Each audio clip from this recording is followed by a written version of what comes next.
Welcome, everyone. This is Coaching in Session. My name is Michael Rearden, and I will be your mindset coach today. And today we're going to be talking about business coaching, but especially for women.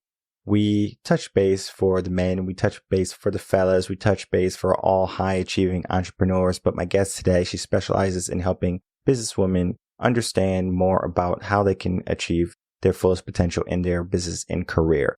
Of course, you can take all this advice, and it doesn't have to be gender-focused. Anyone can learn from this information. And then you can also learn from the aspect of what is necessarily the path that someone can walk down, and you can learn that can be their possible outcome themselves. And what I mean by that is, for example, I talked about like Steve Jobs and Bill Gates, right? So we can see that I understand, Steve Jobs, he passed away and Bill Gates is still alive. We can see what they have created. And we can say, you know what? I like what Steve did. I like what Bill did. I don't like how Bill acts. I don't like how Steve acts to his employees and things like that, right? So we can be nitpicky, right? And we could say we don't want that. So then what we do is we emulate to be that boss that might have similar values like Bill and like Steve, but yet we change some of the things that we don't necessarily desire. You don't have to be exactly like someone, but you can look at what they did, what works for them, and then figure out what works for you. So today we're going to be looking at what works for you and figuring out what you need to do rather than what society is telling you to do, and helping you start a business with my guest, Lezly Kaye. Welcome, Lezly Kaye, to Coaching in Session. How are you doing today? I'm great. Thank you. And you? Doing well. Thank you so much for coming on. As I said, we are going to be having you on as a business mentor today. So I'm so interested to speak with you in your own personal touch to how you help people elevate their own business game. In your own words, can you tell the world who you are, what you do, and how you help? I'm Lezly Kaye. I sort of sit in the intersection of where business mentorship meets life coaching. And really, no matter who I'm speaking to and what I'm helping them through, there's always a through line to how we relate with ourselves. And that is how we relate with the rest of the world, including how we show up in business.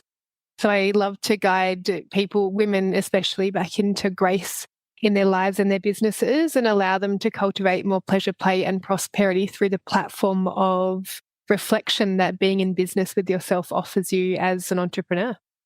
What would you say is some of the most common hurdles you see between entrepreneurs separating their personal life from their business life?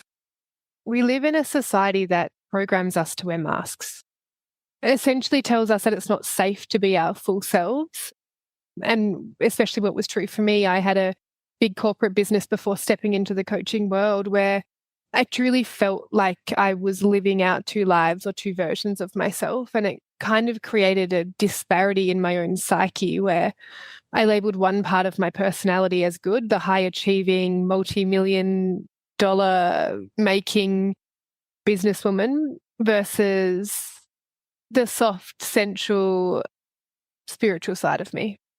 And so the more I traveled the journey, the more, I guess, this disparity caused me to, in big and small ways, like sabotage the life I had created, because I got to the pinnacle of what everyone told me I should be happy with. $1 million businesses, husband that loved me more than he loved himself, like Range Rovers, designer bags. And I was 110 kilos and I was severely unhappy with myself and my life because I continued to live for everyone else's image of who I thought was acceptable in the world versus the truth of who I really am, and that sort of multi-dimensional capability to be expressed in all of me and not just the parts that mainstream society deems as acceptable. That is going to be challenging for many people because society is so prevalent in many of the choices we make, from the cars we drive to the homes we live in. Many people don't even realize that they're being influenced by a commercial, by their friends, their peers, whatever it be, and that they're going down a road that's not true to themselves. At some point, we do have to reflect, as you did in your life, where you look at finally at what you have attained, your goals, the things you thought would make you happy. You looked at them finally, you look in and you said, well, this is not what's truly making me happy. Let me figure out what that was or what this is for me. What was the first step for you to look at your life and to say, okay, What do I want? What does Lezly want versus what does the world want from me?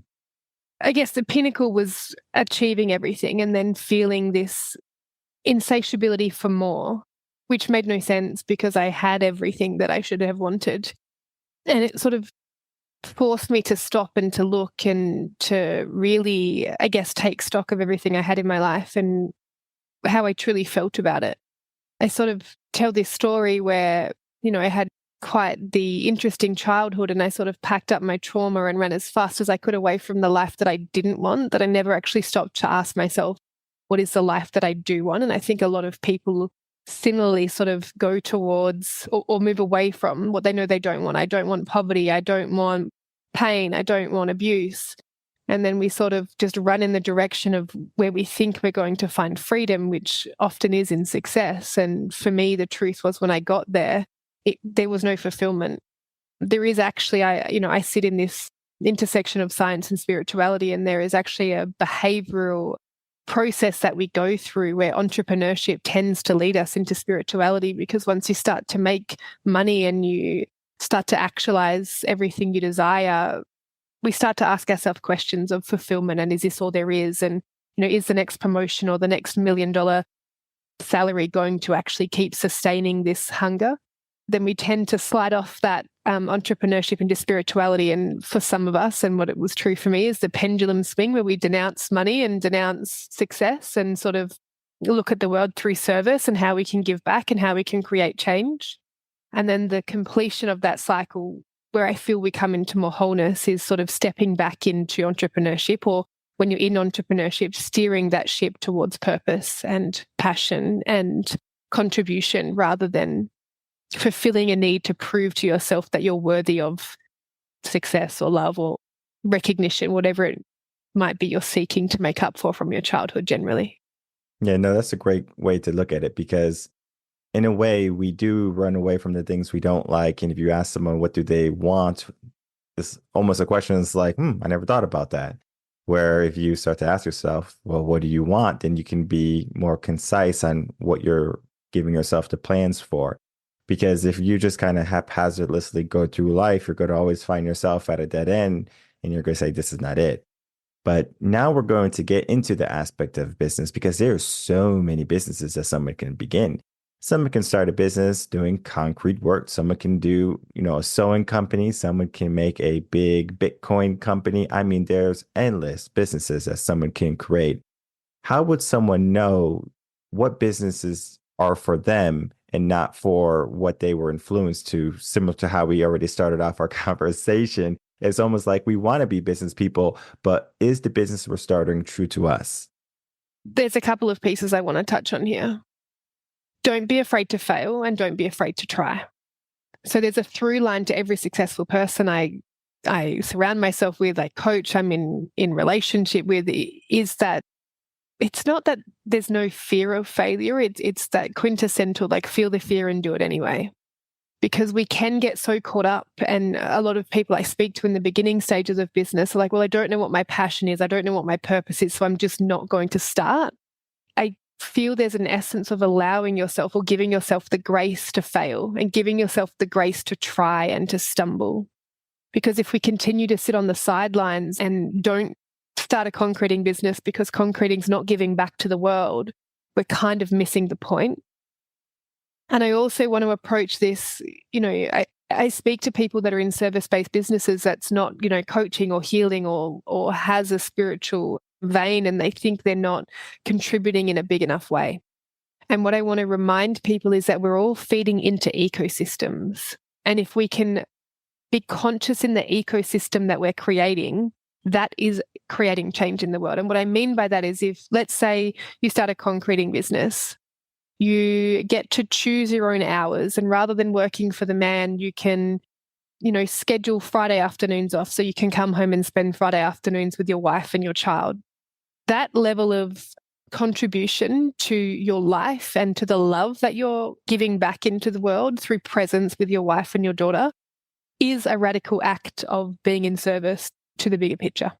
And then as that business starts to grow, let's say your paperwork starts to stack up and you don't want to do your invoicing yourself, so you hire a VA.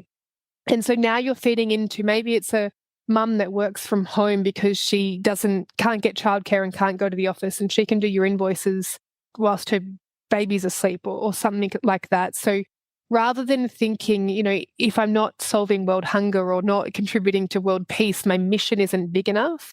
We need to get into the micro and actually start to realize the ripple effects that we have in the ecosystems we're creating, in the presence and consciousness we bring to every aspect of business, in every vein, in every niche. It's not about what you're doing per se. It's about how you're doing it and how present you are with your contribution to the micro moments in your life, because that does add up to big ripples throughout the whole world.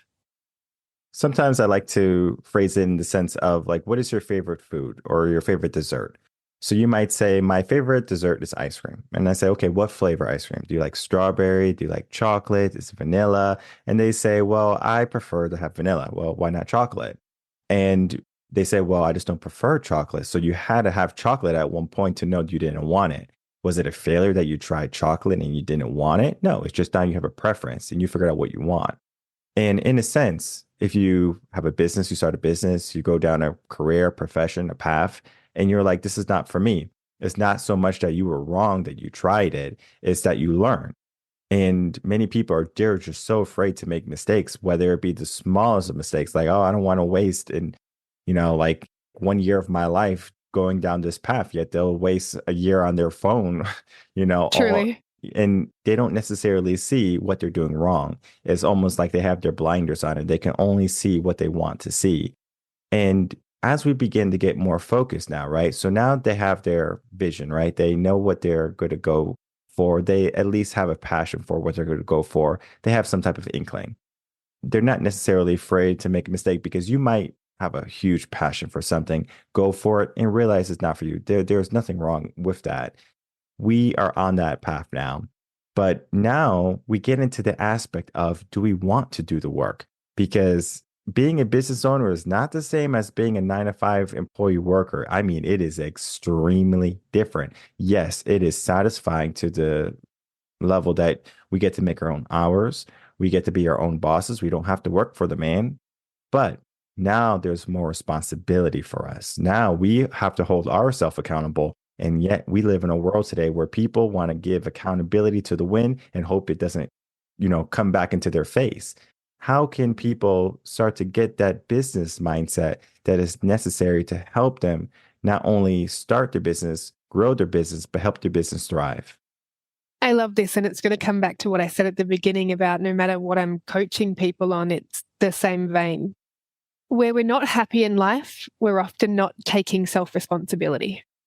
And so I have this framework that I follow with everyone that I work with, the self-responsibility code, because this desire to outsource our power or our decisions to someone else is just coming from an inability to look ourselves in the eye and say, actually, I'm responsible for everything good and everything bad in my life. And I'm really going to start to take responsibility for how that's showing up and the ways that that's showing up.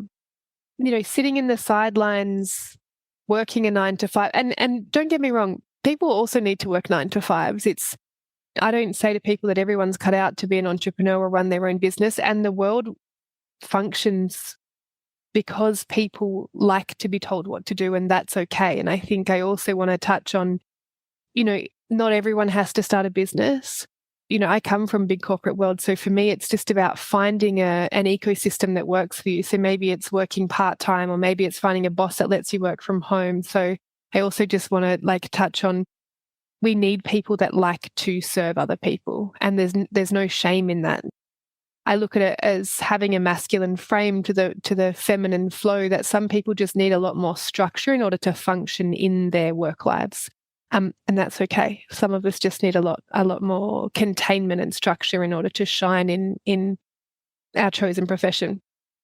But for those that might be curious about entrepreneurship or feeling like it's time to sort of, for me, it's like a choose your own adventure. It's like taking destiny into your hands, and rather than following someone else's direction and lead and allowing someone else to contain you and to guide you, it is like an initiation into more of who you are and who you came here to be. And they say two things are certain to know yourself on deeper is relationships and starting a business. So there is a courage that you have to step into to be like, actually, I'm willing to back myself and look at the places I need to grow and then put in the work to evolve in those places so I can show up as a leader in my chosen business or profession or whatever that might be. So self-responsibility is kind of the gateway to actualizing everything we desire, whether that is starting a business and entrepreneurship or in any vein of our life. If we really start to take deep ownership of our decisions and the way we show up and relate in the world, then we can really start to shape a life that truly cultivates everything that we desire. I mean, for me, I would be lost if I didn't have employees, helping me do the stuff that I have to do because, I mean, I'm already so overloaded. It's just like if I had to take the whole workload, it was like I would collapse most likely. It's just so much. And I think people think when they're an employee, they don't play a big role, but yet they play a significant role. And you just have to figure out, like, do you want to be a part of someone's dream and help them build that and say that you helped build that? Or did you want to build your own thing and say that I built that by myself or with a team? Now, either or can give you the same feeling. It just depends on your mindset. How are you viewing it? Because if you're viewing it as, I don't care if my name's, at the front of the storefront or if it's, on the bottom directory in the corner, whatever my job title is, that might be good enough for you. And so starting a business might not necessarily be the first thing a person should just jump into saying, you know what, everyone else is starting a business. I should start a business. And I don't know if you have the same issue, but here in America, I believe it was in 2021, 2022, we had a work crisis.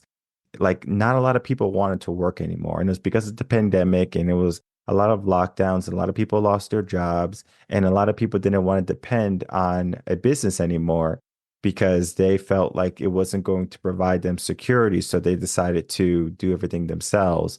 And that's when a lot of people decided to start their own business. But what had happened was there was a work shortage where there was not enough workers to work like in the coffee shops, at the fast food places.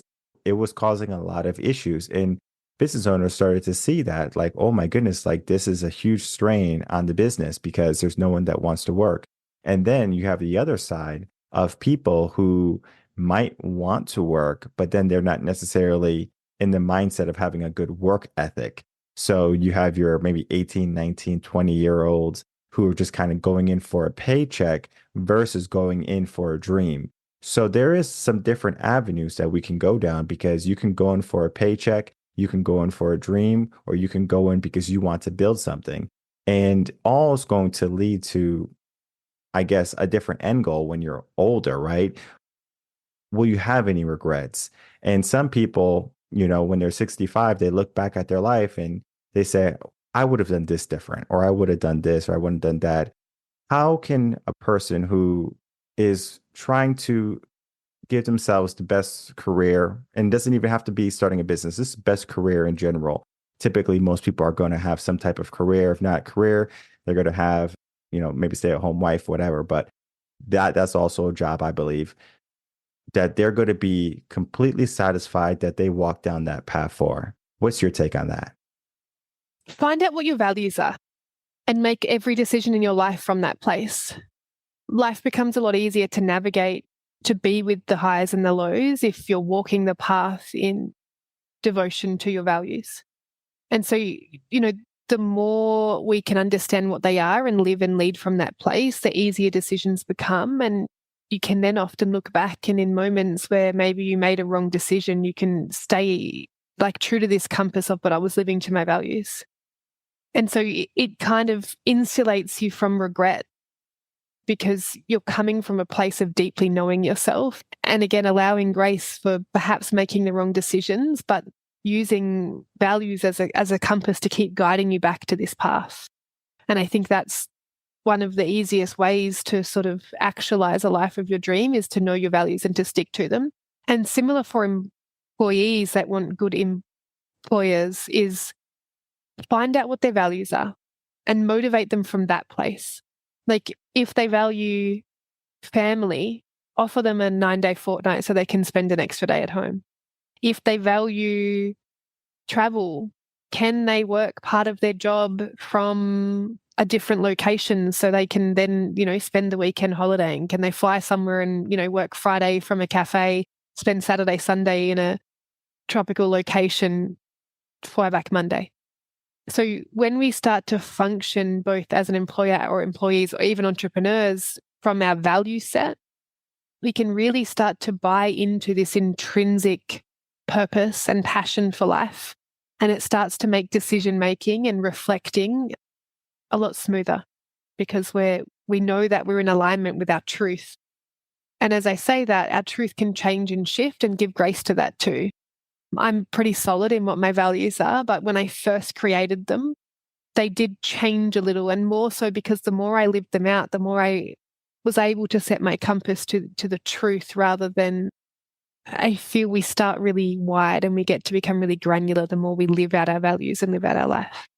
What are some of the top values that you see common in most high achieving entrepreneurs? Freedom is one of the most common thread that I see.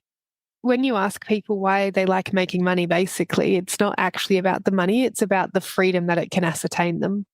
I have this relationship with money where it's actually not about the money, but I only want to eat organic. I only want to fly business class. I only want to experience the best life has to offer because that's how much I love myself. And for me, it's actually devotion to self in that way. Like, how can I curate an experience where my self-love speaks so loud that I only have the best of everything? And it comes from a place of wholeness rather than a place of need or lack. And so freedom tends to be a through line because they value time freedom. They value being able to get on a plane within 24 hours and going anywhere in the world. And that has a lot to do with their capacity to generate prosperity or money. But it's actually playing into this desire to not be controlled by anything in their life. And I feel a lot of entrepreneurs have this same through line, is in healthy ways, because we can't control everything and we actually really can't control anything, but we won't go down that vein, is this desire to have the ultimate control over their life or freedom in their life where they can't be dictated to by something outside of themselves, and they can come into their compass and they can come into their truth and make decisions from that place.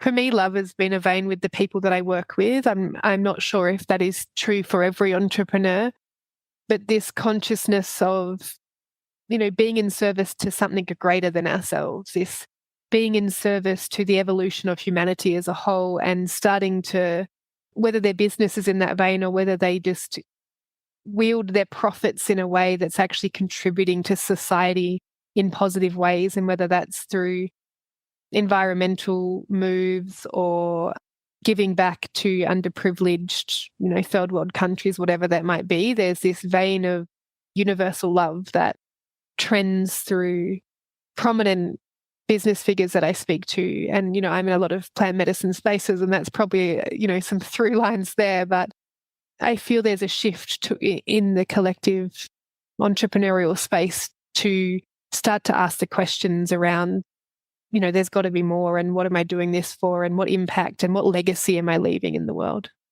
Yeah, the legacy plays a huge part. And I know a lot of business owners, because they're trying to create something that's going to, stand the test of time. When Bill Gates is gone, Microsoft's going to be there. Look at, Steve Jobs, Apple, right? It's going to stand. And that is the empire I think many people, they desire to build.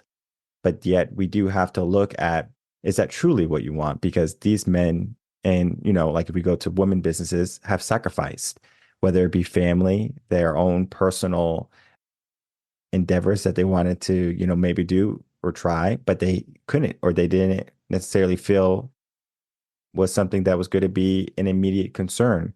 So they put off until a later date. And I'm sure you're very familiar with just waiting and putting off until one day you look back, you're like, oh, where did my time go?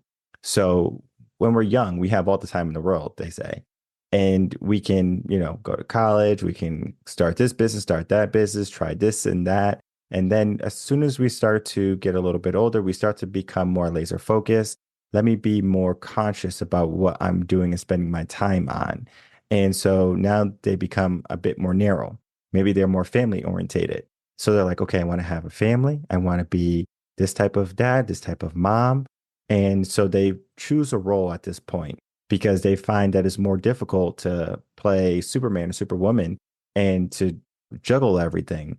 So they say, I would rather do one thing really well than to do everything else with a half heart or not with my full attention. And it's not to say that you can't be working father or working mother, because that's not true. We can see it happening in the world today. But the feeling that we get, because some people that I speak with, they're like, I feel so bad because I'm always away. And this is both men and women. They're like, I feel so bad that I'm always away on all these business trips and I don't get to spend much time with my kids. And we talked about the idea of freedom being a value that they want, but yet they sacrifice their freedom to give their family the freedom to go on these vacations, to do everything. So it's almost like a self-sacrifice they make to ensure that their family is in a better place. And in a sense, most parents, they envision the best for their children. They want to give their kids the best life. And so sometimes they will take the back burner of focus and give it to their kids. So they'll make sure that their family is the best possible or in the best possible situation. Now, we can go down, or you can answer it anyway. It doesn't have to be singular, male or woman. It could just be business owner. What would you recommend for these individuals that are struggling between taking Friday off, as you said earlier, to spend time with their family and making as much money to create that empire and that legacy that they also envision for themselves? I love this. And I actually don't subscribe to sacrifice. Discipline, yes. Sacrifice, no. And I sort of sit in the vein of you can have everything you desire, you just have to want it bad enough, because there is always a way to make things work. And sometimes you just have to move some of the pieces to actualize that. Talking to, like taking Friday off to spend with the family versus, hustling to build an empire. I read somewhere there's no point creating an empire if you're going to rule it alone. And I think we sometimes forget that, especially in relationship, that we're not the only one on the ride. We want to bring our family along for that because, I've had failed marriages. I am a single mother and I still travel the world. I sit more in the vein of I'm educating my son to not self-sacrifice in order to receive love. And I come at parenting from, everything I'm trying to unlearn or undo in my upbringing. I'm trying to allow him to be securely attached, but know that he deeply has priority in my life without sacrificing my needs as well. And it's a really fine line to walk.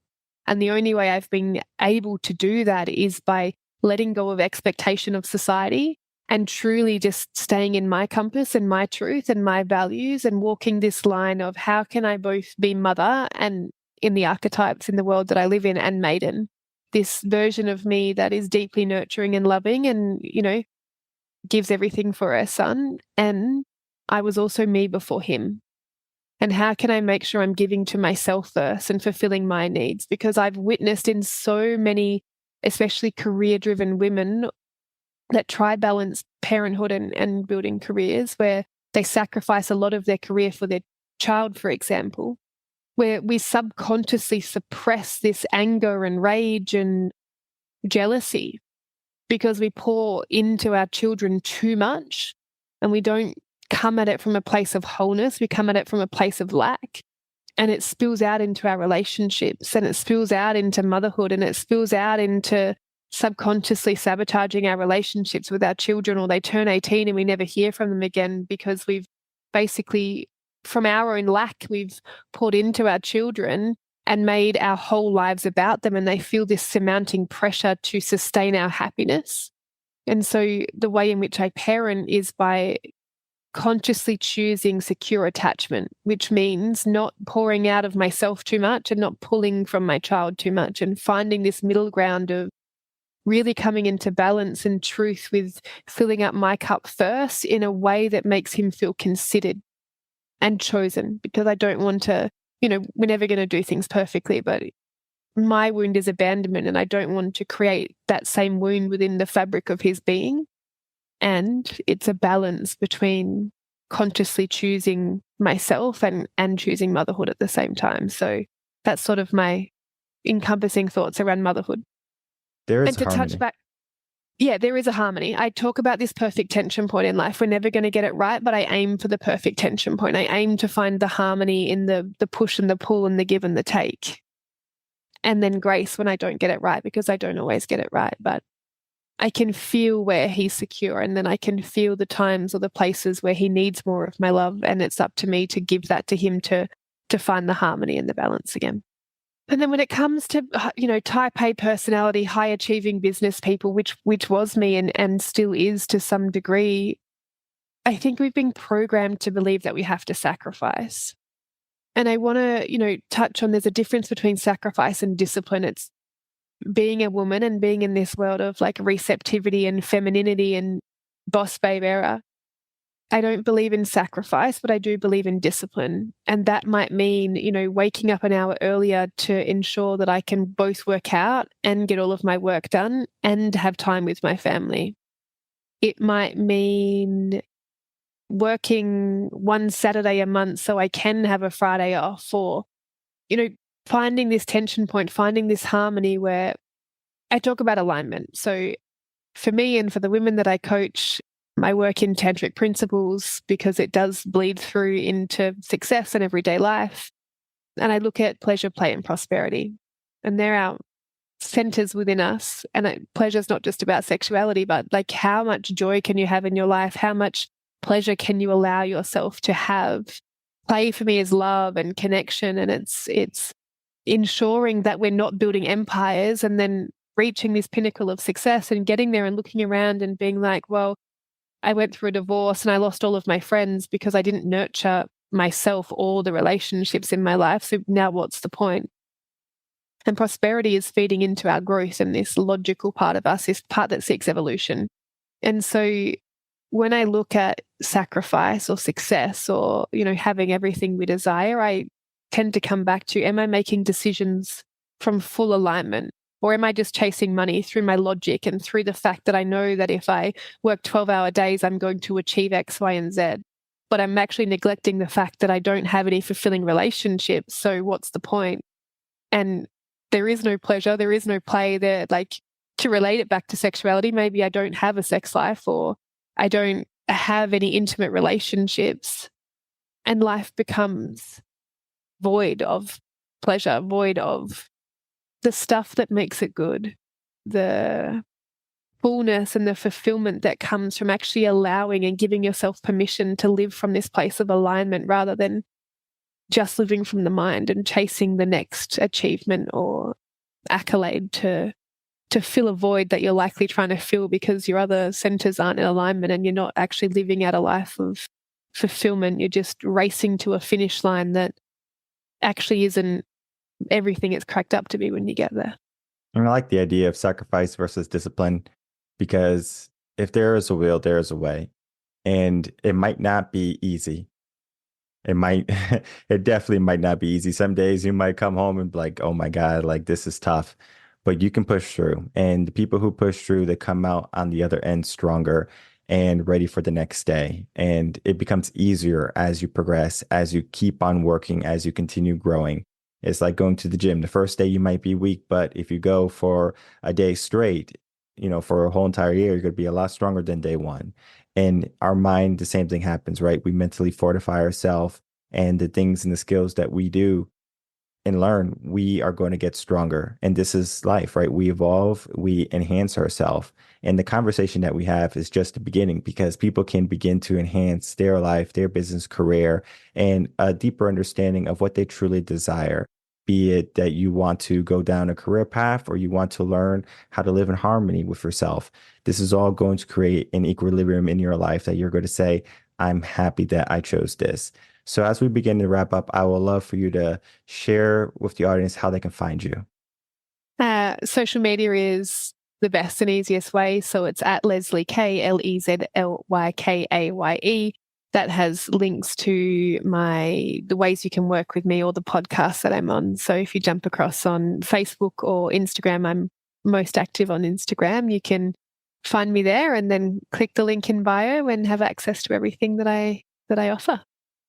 Perfect. And I'll definitely make it easy. The links will be in the description box below so people can easily find you, follow you, and become a part of your organization, because it's going to be a wonderful mindset to learn, because we get to see just how someone got to live their life, see how it worked out for them, and then to look at their life and say, okay, it is possible.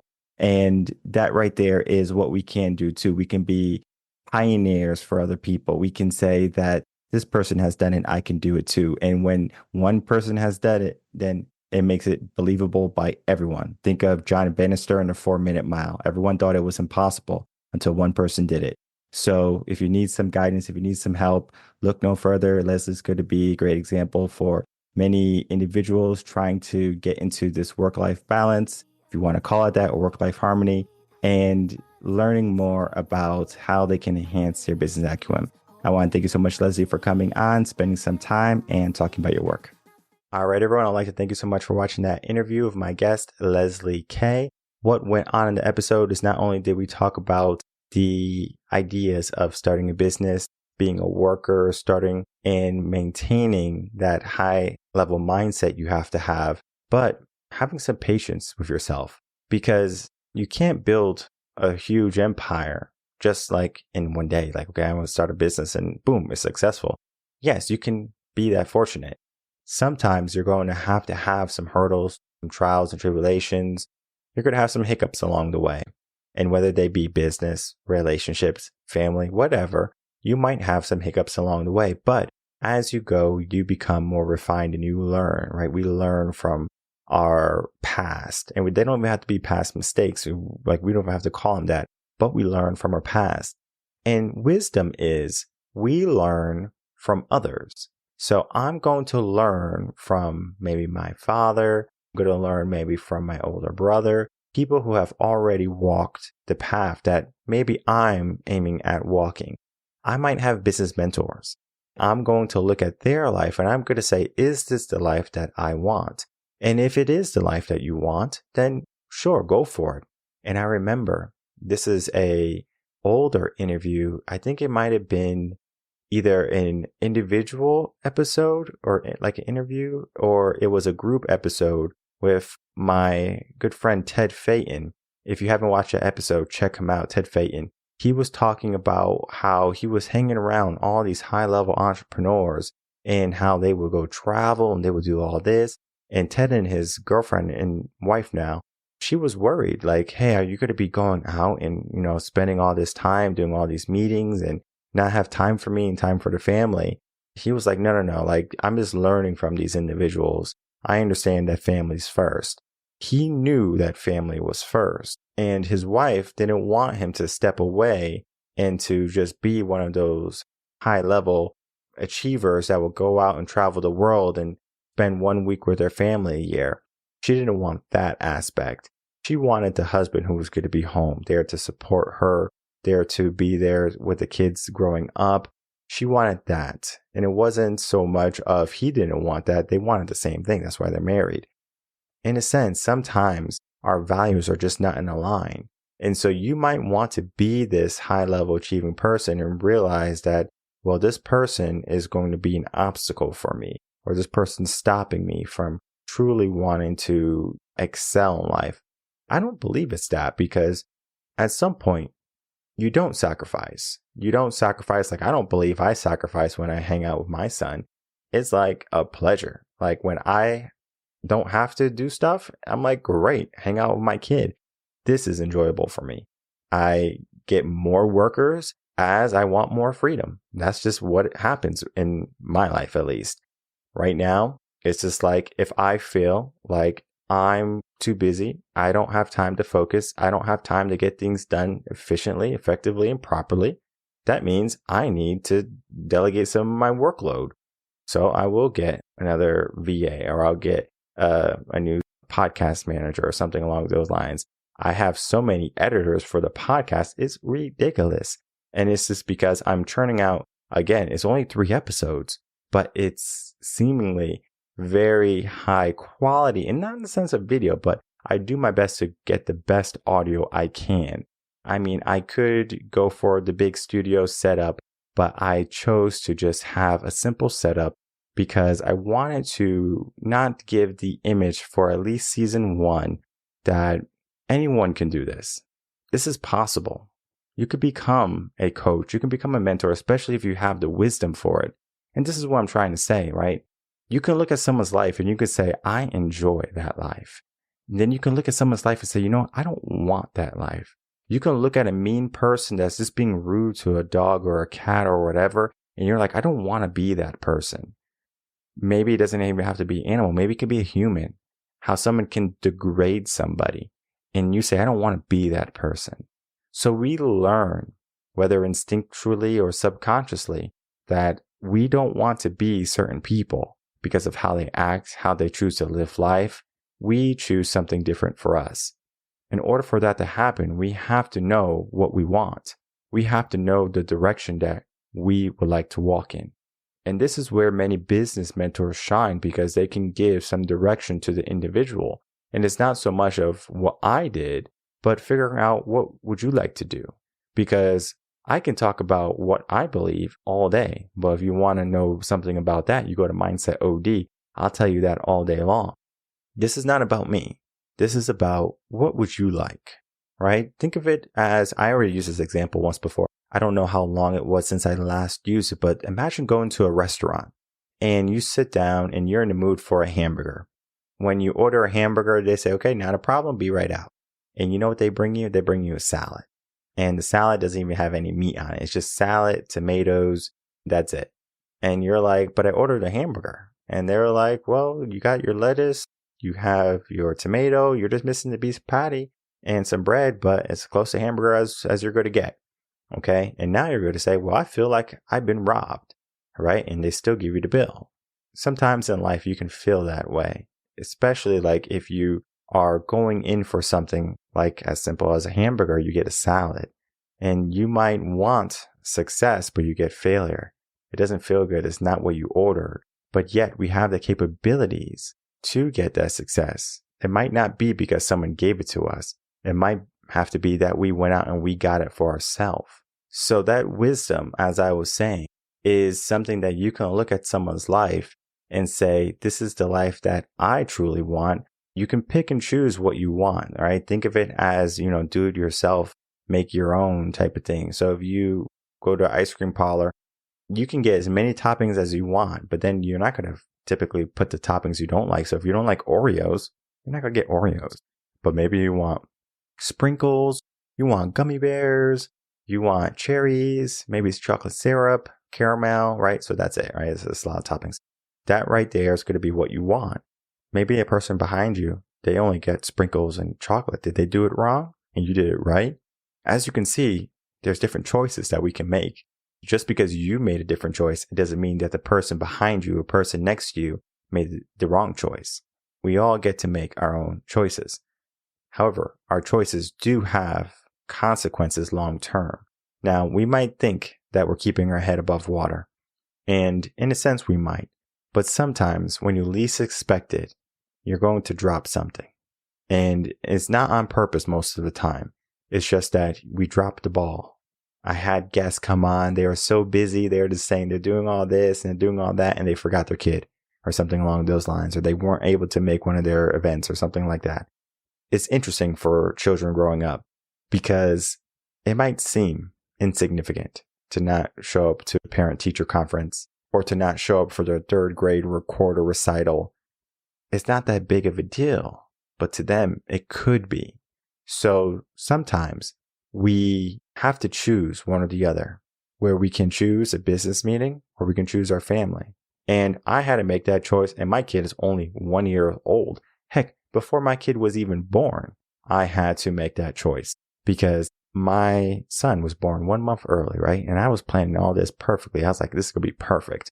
I was like, okay, cool. I'm going to plan all this perfect. The baby's not supposed to be out until July. I'm going to give myself the first 2 weeks in June to do every last little bit of things I have to do. And I had some big meetings planned up and lined up and everything. And sure enough, the baby decided to come the first week in June. And I was like, well, that's going to throw a wrench in everything. And I had a choice. I can say, well, am I going to be there for my wife and my son? Or am I going to do all my business meeting, make all the money, and call it a day? Well, naturally, my value is family, so I chose family. In a sense, I had to make a choice. I don't necessarily call that choice a sacrifice because I would have probably regretted if I did the work instead of going and spending time with my family and being there for them. Sacrifice might be the wrong word. We have to make a decision. So one choice is going to lead to another choice. And if you know anything about what we do here, Reven Concepts, we use a flowchart system. So every choice that we make, it leads to alternate choices, right? And this is true for almost all aspects of life, because you might think, well, I'm going to look at my first choice, right? And my first choice is, do I go to the movies? Do I go to the restaurant? Or do I go to buy some clothes? Well, you might say, well, I'm going to do it all because I don't want to not experience life to the fullest. I'm going to go to the movies. I'm going to go to the restaurant and I'm going to buy me a new outfit. Okay, great. How long can you keep that up? Not indefinitely. I can guarantee it. Eventually, you're going to say, I just want to go to the movies today. You know what? I haven't bought a new outfit in a while. Let me buy a new outfit. Not saying you can't do multiple of those things, but all the time? You're not going to do it all the time. Because as time goes, your preference is also going to change. You do have to figure that out. However, values are typically ones that are not going to change once you solidify them. As Lezly was saying in the beginning, she was thinking about her values. And she started to think like, okay, they're starting to change. She's starting to change because as time progresses, our values do change and mature because the mindset that we have when we're a teenager is not the same mindset we have as when we're an adult. And the adult stages are going to be different. How you think when you're in your late 20s, early 30s is very different than how you think in your 50s. We have a different mindset. And it's okay to have a different mindset. It's okay to have different values at different stages of your life. Your character typically doesn't change. So who you want to be, who do you want to be remembered as? This can be a guiding light for many individuals. The best way is to get a coach, to get a mentor, to have someone to help you along the way so they can give you a bit of help so you can see all the stuff you can't see, right? Your blind spots. And when we can shine some light on those blind spots for you, then you can truly start to see, okay, wow, there's a lot more to do than what I thought. And then from there, you're going to mitigate a lot of mistakes. You're going to sacrifice a lot of the trial and error you don't need. You can have meaningful mistakes rather than just mistakes that are trivial. Because in life, we get to choose to follow the crowds. We can choose to follow the masses. They can be the same thing, but in our mind, they can be totally different. The world might tell you to do one thing. Society might tell you to do one thing. Your family might tell you to do one thing. Your friends might tell you to do one thing. And as you can see, they all might be telling you to choose a different path. Which one do you choose? How about you learn about the path that you would like to follow, the path that you would like to have lived, the path that when you look back in hindsight, you can say, no matter what I have done, I am glad that I walked this path. At that point, then you can start to see exactly what you should be doing right now, what you should be doing today. There's no need for waiting. There's no need for procrastination. You have everything you need right now. Whether you reach out to Lezly or myself here at Reven Concepts, we'll be more than happy to help you on your path to success and getting into the mindset of a true entrepreneur in our world today. My name is Michael Rearden. I'm a mindset coach. If you have any questions, email me coachinginsession@gmail.com. And I'll see everyone on the next episode of Coaching in Session. Until then, everyone take care.